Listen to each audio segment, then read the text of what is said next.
여러분 중 많은 분들이 지금 이 순간에도 건강을 해치는 식사를 하고 계실 겁니다. 본인은 모르는 사이에 말이죠. 아침마다 드시는 흰밥 한 공기, 간식으로 챙기시는 빵 한 조각, 식후에 드시는 과일 한 접시. 문제 없어 보이시죠? 그런데 이런 식습관이 계속되면 몸은 점점 약해집니다. 피로가 쌓이고 컨디션은 떨어지고 회복은 더뎌집니다. 왜 이런 일이 벌어질까요? 저는 노년 건강을 연구하는 박준혁 박사입니다. 오늘 여러분께 생명을 구할 수도 있는 중요한 정보를 정확하게 전하겠습니다. 많은 분들이 관리 과정은 잘 마치십니다. 병원 다니시고 약도 드시고 운동도 하십니다. 그런데 집에 돌아가면 밥상은 예전 그대로입니다. 흰밥, 국수, 빵, 과일. 겉으로 보기엔 괜찮은 식사 같지만 몸은 정직하게 반응합니다. 관리는 열심히 받았는데 왜 몸이 계속 무거울까요? 왜 식후마다 졸음이 쏟아질까요? 왜 기운이 예전 같지 않을까요? 답은 간단합니다. 먹는 방식이 바뀌지 않으면 몸의 회복 리듬도 바뀌지 않기 때문입니다. 오늘 이 영상에서는 무섭게 겁주는 이야기를 하려는 게 아닙니다. 왜 밥상 선택이 이렇게 중요한지 생활 속에서 이해할 수 있게 말씀드리려고 합니다. 여러분은 지금 식습관 그대로 두고 계신가요? 그렇다면 이 영상을 끝까지 보시길 권합니다. 상담하면서 만났던 한 분 이야기를 해볼게요. 지인의 아버지셨는데 관리 과정은 비교적 잘 지나오신 분이었습니다. 71세셨고 가족들이 정말 열심히 챙기셨습니다. 문제는 그 이후였어요. 이제 괜찮아졌다는 안도감에 식사는 예전으로 돌아갔습니다. 밥은 꼭 한 공기 드셔야 하고 아침엔 빵도 다시 드시고 간식으로 과일을 챙기셨죠. 드시는 양이 많은 것도 아니었습니다. 오히려 적당히 드셨어요. 그런데 몸은 달랐습니다. 자꾸 몸이 무겁다고 하셨어요. 식후엔 졸리고 기운이 쉽게 떨어진다고 하셨죠. 하루 종일 피곤하고 아침에 일어나도 개운하지 않으시다고 했습니다.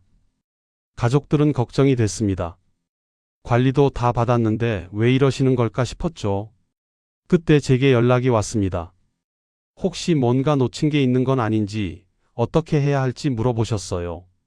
이 이야기를 끝까지 들어야 전체 흐름을 알 수 있습니다. 중간에 끊으면 왜 그런 일이 벌어졌는지 이해하기 어렵습니다. 제가 드린 조언은 단순했습니다. 굶지 말라는 것. 양을 줄이기보다 에너지 쓰는 방식을 생각해 보자는 이야기였죠. 밥을 빼라는 게 아니었습니다. 어떤 밥을 어떻게 먹느냐를 바꿔보자는 제안이었습니다. 몇 주 뒤 다시 뵀을 때 표정이 훨씬 밝아지셨습니다. 밥상만 조금 바꿨을 뿐인데 하루 컨디션이 다르다고 하시더군요. 아침에 일어나면 개운하고 식후 졸음도 줄었고 오후에도 기운이 유지된다고 했습니다. 가족들도 놀라셨어요. 특별한 관리를 더 한 것도 아니고 약을 추가한 것도 아닌데 이렇게 달라질 수 있냐고 물으셨습니다. 네, 달라질 수 있습니다. 밥상 선택만 바뀌어도 몸은 확실히 다르게 반응합니다. 이런 이야기가 도움이 되신다면 구독과 좋아요 부탁드립니다. 끝까지 보시면 왜 지금 이 선택이 중요한지 더 분명해집니다. 이제 본격적으로 이유를 설명드릴게요. 우리 몸은 어떤 에너지를 쓸까요? 이걸 이해하면 왜 밥상이 중요한지 보입니다. 첫 번째로 알아야 할 건 포도당 위주 식사가 주는 부담입니다. 우리 몸은 포도당을 에너지로 씁니다. 혈액에 포도당이 공급되면 세포가 그걸 받아서 움직입니다.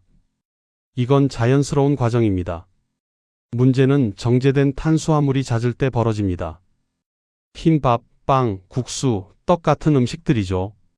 국내 영양학회 자료에서도 혈당이 자주 급변하면 피로와 무기력이 쉽게 온다고 설명합니다. 혈당이 급격히 오르면 몸은 급하게 인슐린을 내보냅니다. 인슐린은 혈당을 낮추는 호르몬입니다. 그러면 혈당이 다시 급격히 떨어집니다. 이 과정이 하루에도 몇 번씩 반복되면 몸은 지칩니다.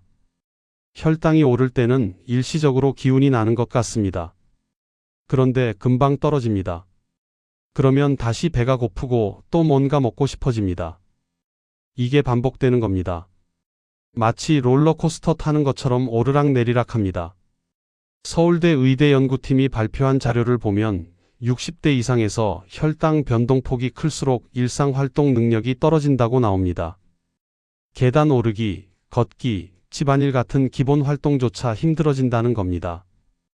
68세 김영수님은 식후마다 졸림이 심했습니다. 점심 먹고 나면 꼭 한두 시간은 누워야 했고 오후 내내 몸이 무겁다고 하셨어요. 저녁 먹고 나서도 마찬가지였습니다. TV 보다가 그대로 소파에서 잠들곤 했습니다. 처음엔 나이 탓이라고 생각하셨대요. 70 가까이 되면 원래 그런가 보다 하셨죠. 그런데 흰밥 양을 줄이고 잡곡으로 바꾼 뒤 컨디션이 안정됐다고 하셨습니다. 식후 졸음도 확실히 줄었고 오후 시간을 활용할 수 있게 됐다고 했습니다. 저녁 먹고도 산책을 나갈 정도로 기운이 남았다고 하셨어요. 실천은 한 번에 줄이지 말고 반 공기부터 시작하는 겁니다. 처음부터 확 줄이면 힘들어요. 배도 고프고 스트레스도 받습니다. 반 공기로 줄이고 그 대신 잡곡 비율을 높입니다. 보리, 현미, 귀리, 수수, 검은 쌀 같은 걸 섞으면 혈당 상승이 완만해집니다. 잡곡은 식이섬유가 많습니다. 식이섬유는 당의 흡수를 천천히 하게 만듭니다. 그래서 혈당이 천천히 오르고 천천히 내려갑니다. 롤러코스터가 아니라 완만한 언덕길처럼 움직이는 거죠. 여러분도 식후 졸림 있으신가요? 그렇다면 오늘부터 밥을 조금만 바꿔보세요. 흰 밥에 보리나 현미를 섞어보세요. 처음엔 조금만 섞고 익숙해지면 비율을 높이면 됩니다. 두 번째는 지방을 쓰는 능력입니다. 정상적인 세포는 지방을 분해해 에너지로 쓰는 능력도 갖고 있습니다. 포도당만 쓰는 게 아니라는 얘기죠. 문제는 탄수화물이 과하면 몸이 지방을 쓸 기회가 없다는 겁니다. 포도당이 계속 들어오면 지방은 쌓이기만 합니다. 해외 노년 영양 연구에서는 자연 식재료의 지방이 포만감을 유지하는 데 도움이 된다고 보고합니다. 하버드 의대 영양학과에서 발표한 연구를 보면 견과류와 올리브유 같은 건강한 지방을 적절히 섭취한 그룹이 그렇지 않은 그룹보다 배고픔을 덜 느꼈다고 합니다. 지방은 소화가 천천히 됩니다. 그래서 오래 포만감을 유지할 수 있습니다. 탄수화물은 빨리 소화되고 빨리 배가 고파집니다. 지방은 천천히 소화되고 오래 버틸 수 있습니다.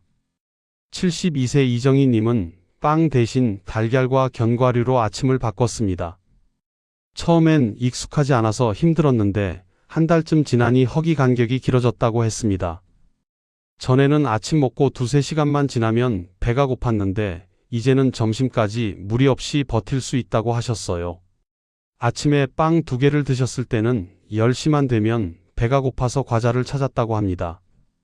그런데 달걀 2개와 견과류를 먹으니 점심때까지 배가 안 고팠다고 하셨어요. 간식도 안 먹게 되고 자연스럽게 전체 식사량도 줄었다고 했습니다. 다만 튀김과 가공기름은 주의가 필요합니다. 들기름, 참기름, 올리브유 같은 자연 기름은 괜찮지만 마가린이나 쇼트닝은 피하는 게 좋습니다. 과자나 빵에 숨어있는 기름들이죠. 이런 가공기름은 몸에 염증을 일으킬 수 있습니다. 트랜스지방이라고 들어보셨나요?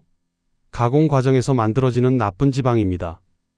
이게 혈관에 쌓이면 문제가 됩니다. 과자, 빵, 튀김, 라면 같은 데 많이 들어 있습니다. 평소 어떤 기름을 쓰고 계신가요?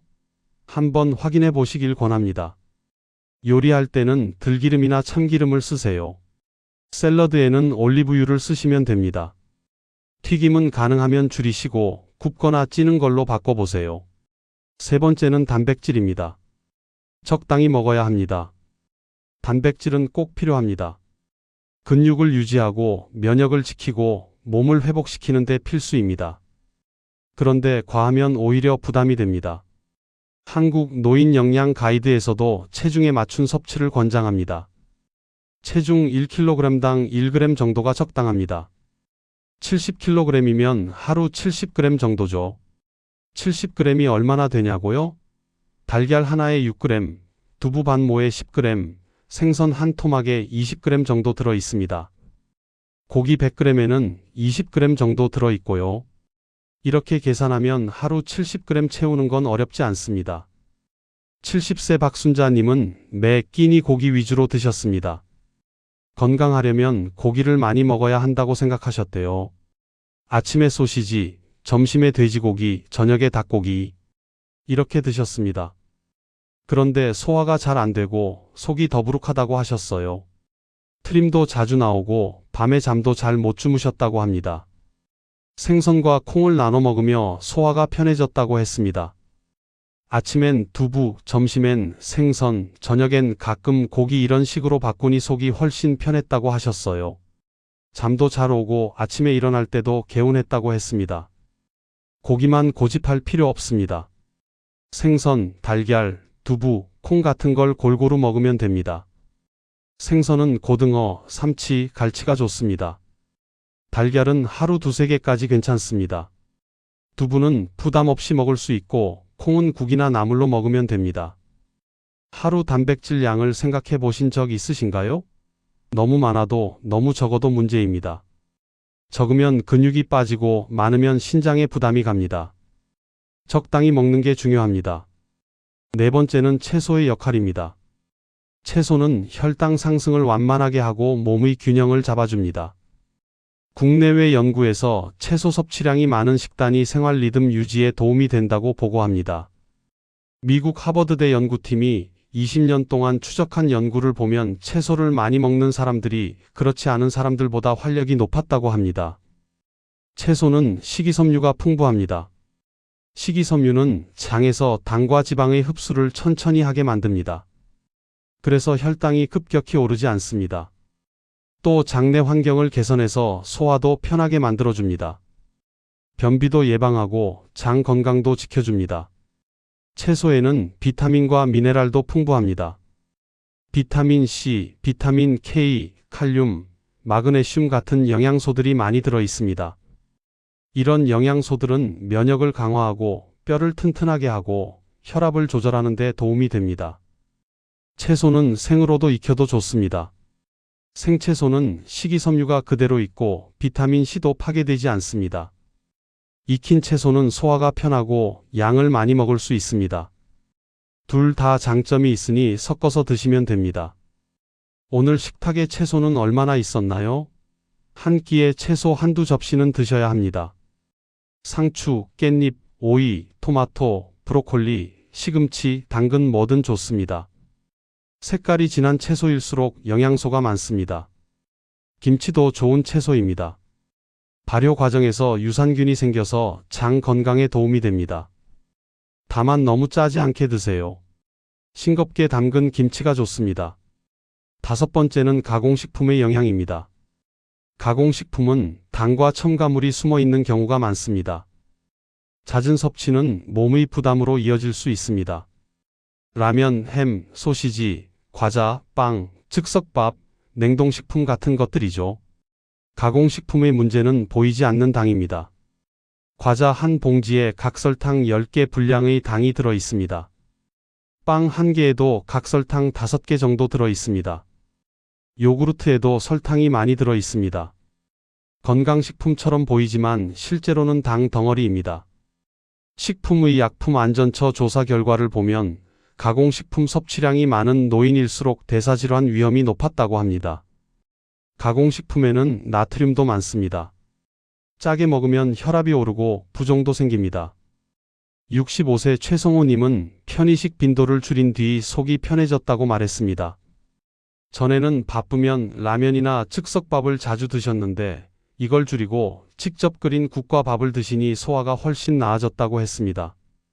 아침에 일어났을 때 입맛도 좋아지고 몸이 가벼워졌다고 하셨어요. 라면은 일주일에 한 번 정도만 드세요. 햄이나 소시지도 가끔만 드시고 되도록 신선한 고기나 생선을 드세요. 과자 대신 과일이나 견과류를 드시면 좋습니다. 완전히 끊기보다 횟수를 줄이는 게 중요합니다. 일주일에 한두 번 정도는 괜찮습니다. 다만 매일 먹는 건 피하는 게 좋습니다. 가끔 드시는 건 스트레스 해소도 되고 즐거움도 됩니다. 다만 습관이 되지 않도록 조심하세요. 이제 이 내용을 일상에서 어떻게 적용할지 이어가겠습니다. 시니어를 위한 현실적인 식사 습관에 대해 구체적으로 말씀드리겠습니다. 아침은 단순하게 드세요. 달걀과 채소를 기본으로 하고 견과류를 소량 추가합니다. 당이 빠르게 오르는 음식은 피합니다. 빵이나 시리얼보다는 달걀 2개와 샐러드가 낫습니다. 견과류는 호두나 아몬드를 5알 정도면 됩니다. 달걀은 완전 식품입니다. 단백질, 지방, 비타민이 골고루 들어 있습니다.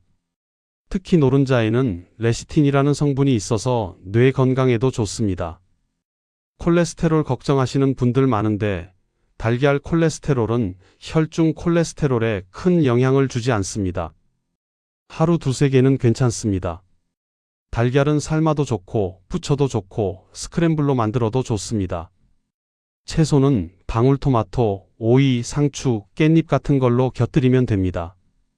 토마토는 2~3개, 오이는 반 개, 상추는 서너 장이면 충분합니다. 아침 준비 시간이 부담스러우신가요? 전날 밤에 달걀을 미리 삶아두세요. 아침에 껍질만 까면 됩니다. 채소도 전날 씻어서 냉장고에 넣어두면 아침에 꺼내기만 하면 됩니다. 내일 아침부터 가능하겠죠? 어렵지 않습니다. 달걀 삶는데 10분, 채소 씻는데 5분이면 됩니다. 빵 굽고 잼 바르는 것보다 오히려 간단합니다. 점심은 균형 있게 드세요. 생선이나 살코기를 적당히, 채소를 듬뿍, 밥은 소량으로 천천히 드세요. 생선은 고등어, 삼치, 갈치 같은 게 좋습니다. 등푸른 생선에는 오메가3 지방산이 풍부해서 혈관 건강에 도움이 됩니다. 일주일에 2~3번은 생선을 드시는 게 좋습니다. 살코기는 닭가슴살이나 돼지고기 안심이 부담 없습니다. 지방이 적고 단백질이 많습니다. 쇠고기는 가끔 드시면 좋습니다. 철분이 많아서 빈혈 예방에 도움이 됩니다. 채소는 나물, 쌈, 국 어떤 형태든 괜찮습니다.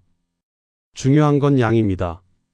채소를 먼저 먹고 그 다음 고기나 생선을 먹고 마지막에 밥을 먹으면 혈당 조절에 도움이 됩니다.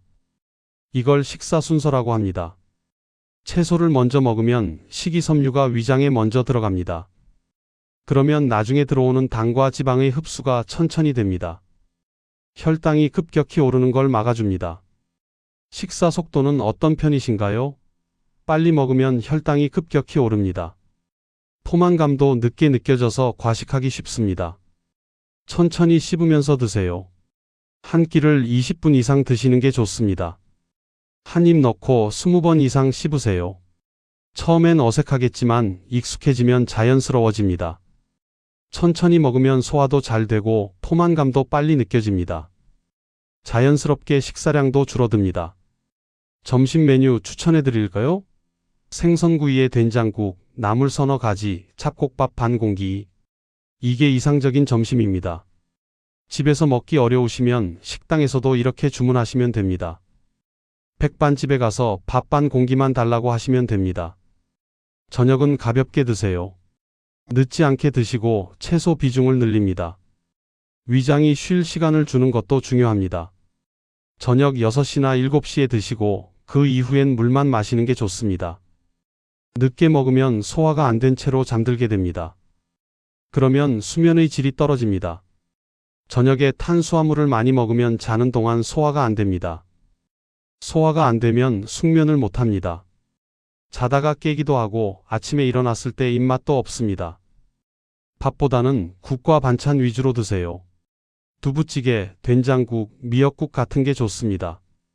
저녁 메뉴는 이렇게 구성하세요. 국 1그릇, 나물 2~3가지, 생선이나 두부 1토막. 밥은 아예 안 드셔도 됩니다. 국에 밥 말아 드시는 분들 많은데 이것도 혈당을 빠르게 올립니다. 국은 국대로, 밥은 밥대로 따로 드세요. 저녁 시간도 중요합니다. 너무 늦게 먹지 마세요. 잠자기 3시간 전에는 식사를 마치는 게 좋습니다. 10시에 주무신다면 7시까지 저녁을 드세요. 그 이후에 배가 고프면 물이나 따뜻한 차를 마시세요. 간식은 선택입니다. 빵 대신 견과류, 과자 대신 삶은 달걀을 드세요. 작은 선택이 쌓입니다. 오후에 출출하면 달걀 하나나 견과류 한 줌이면 됩니다. 달걀은 아침에 미리 삶아두면 간식으로 먹기 좋습니다. 견과류는 지퍼백에 소분해서 가지고 다니면 편합니다. 과일도 조심하세요. 과일은 건강하지만 당이 많습니다. 사과 1개에 각설탕 4개 분량의 당이 들어 있습니다. 바나나 1개에는 각설탕 6개 정도 들어 있습니다. 하루 한 번 적당량만 드세요. 사과 반 개, 귤 1개 정도가 적당합니다.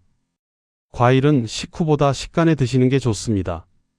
식후에 바로 먹으면 혈당이 더 올라갑니다. 식사하고 2~3시간 뒤에 드세요. 오후 3시나 4시쯤이 좋습니다. 가장 바꾸기 쉬운 간식은 뭘까요? 편의점에서 사는 빵이나 과자 대신 집에서 삶은 달걀을 준비해 두는 겁니다. 일주일에 한 번 달걀 10개 정도 삶아 두세요.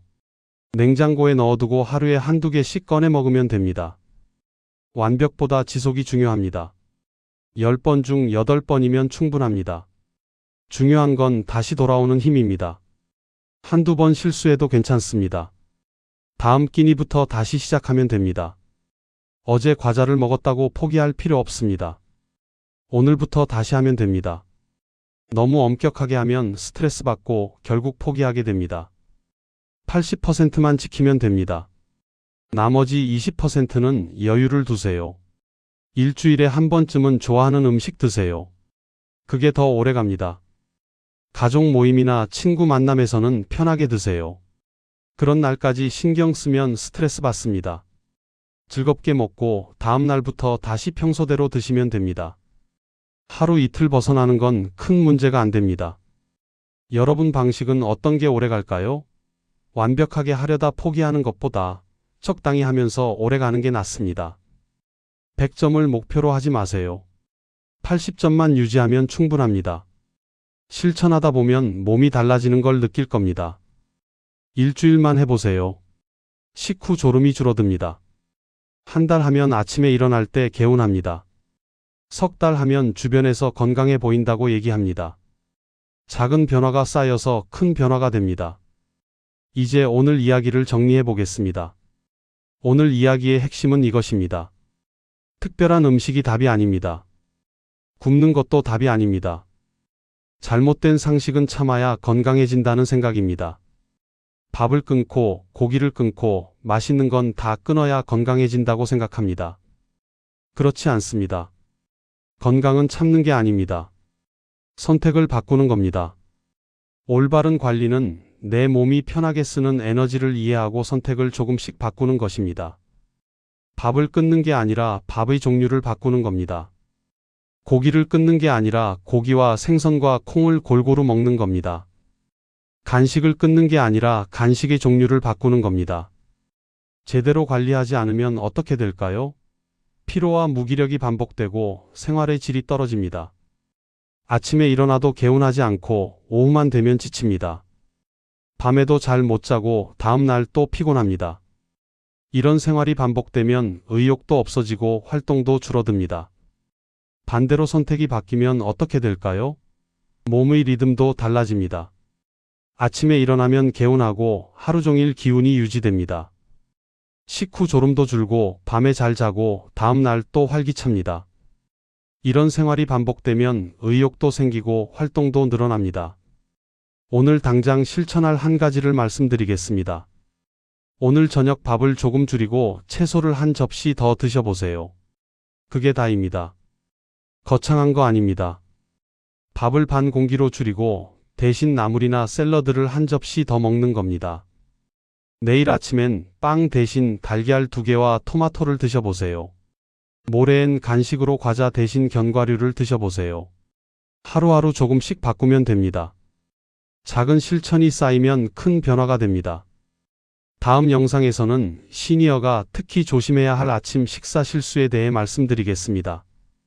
많은 분들이 모르고 하시는 실수인데 이것만 고쳐도 컨디션이 확 달라집니다. 궁금하시죠? 다음 영상도 꼭 봐주세요.